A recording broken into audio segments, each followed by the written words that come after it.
Hello, everybody. Thanks for listening to Wake Up, Look Up, a podcast where we connect events happening in real time to the gospel of Jesus Christ. I'm Zach Wyrock, and in today's episode, we're talking about a school shooting. We're asking the question, who can I blame? And the quick answer to that question, by the way, is that you can blame everyone, but that isn't necessarily going to help. Let me explain what I mean.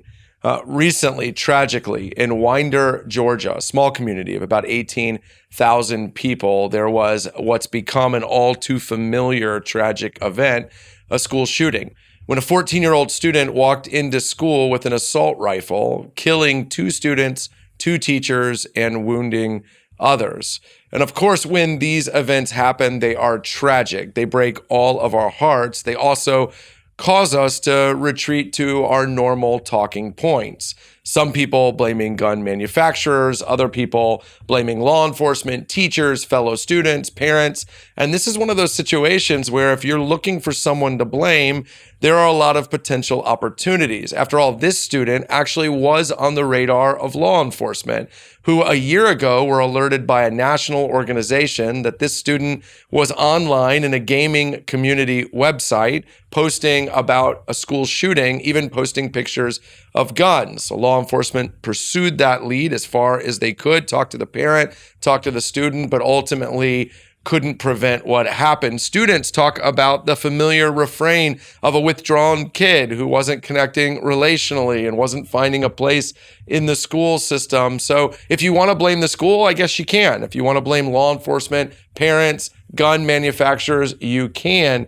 But blaming people in this situation isn't actually going to accomplish anything, especially because we'll all be mad about it for a day or two, say the things we always say about anti-guns or personal accountability or whatever it might be, and then we'll forget and move on to the next thing. So a better question for us as followers of Jesus is, what is an appropriate Christian response when something like this happens? And I think there are 3 things that every Christian can do. Here's number 1. You need to move from blame or anger or even sadness to what the Bible calls lament. Lament is crying out to God, not just because the world is broken, but because we are ultimately powerless to fix it. The world has always been broken. The first act of violence follows the first sin. Adam and Eve eat from the tree, and then Cain, one of their sons, kills his brother Abel. It has always been, it will always be, short of the return of Jesus Christ. Lament is crying out to God and saying, God, you know our world is broken and it breaks our hearts and we're angry about it, but we can't fix it. We need your help. And listen, it's not that lament will automatically produce something different, but these tragic moments are reminders to us that as autonomous as we feel, as self-sufficient as we feel, we're not.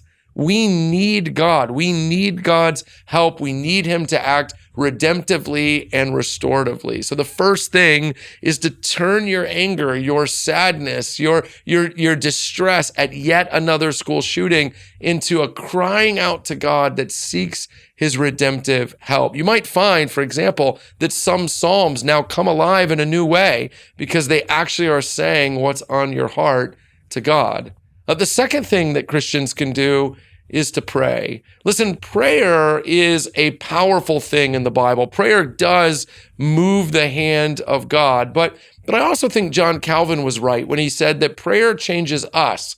It doesn't change God. Prayer is aligning us, not just with lament to God, but by putting ourselves in a posture of saying, God, do something, and if that something involves me, I'm ready. Prayer is a way of activating a problem out there and turning into something that you're dealing with in here. You might just find that the more you pray about these things, the more you start to see opportunities to get involved. And then third, that's it, get involved. Listen, I think more Christians should run for school board. I think more Christians should become teachers, should become coaches, should become local elected officials, should be law enforcement officers, people who can actually get involved in these situations. But even if you're not interested in a career pivot, coach a football team or a baseball team.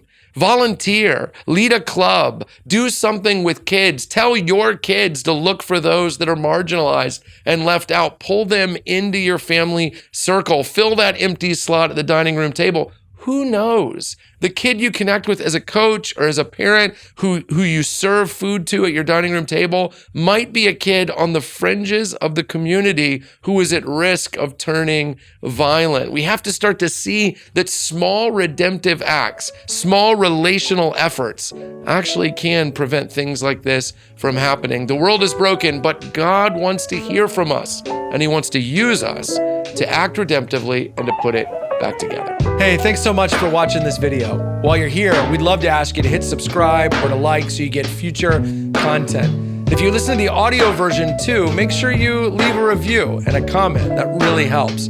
Consider sharing it on social media and helping us get the word out. And hey, while you're here, check out all the other content that Christ Community Chapel is putting out, including the videos that are around me right now.